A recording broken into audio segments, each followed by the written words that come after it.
Illinois 300, and that's always a big concern. And there's no moisture allowed. We can get by with hit and miss rain showers in our day, but not on this track or anything else. But right now we're starting to see more clouds enter the frame here as storms to the south have settled in, but they'll keep us dry tonight. In fact, overnight we're going to fall into the mid-60s. It's warm. You'll notice that mugginess in cloud cover is acting as a blanket, so we're not even going to drop much outside the city, even though we have done so the past few days. Now, one of the reasons I talked about before was from this west to east, and we look at this.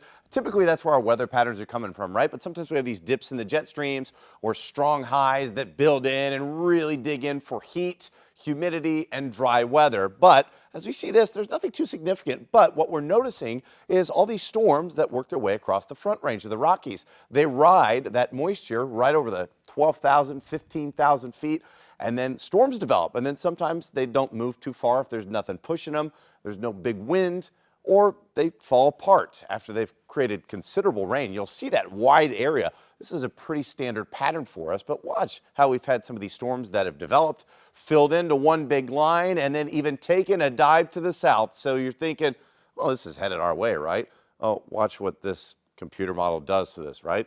It fizzles it out completely.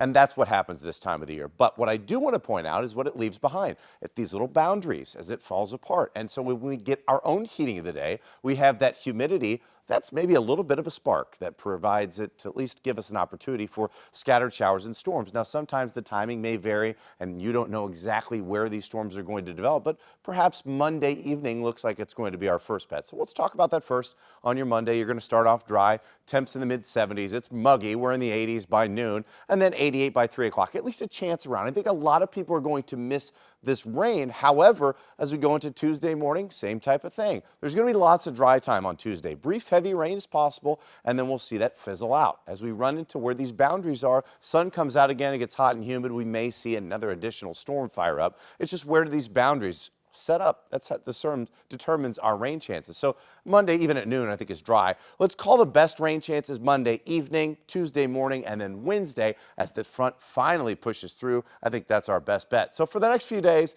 88 tomorrow, there will be times of rain that we have to worry about, like I mentioned, those highlighted times. But I think once we get this front that moves through on Wednesday, that rain is out of here early. Then we dry out. It looks like it's going to clear out the rest of the week and be less humid, but no rain early morning.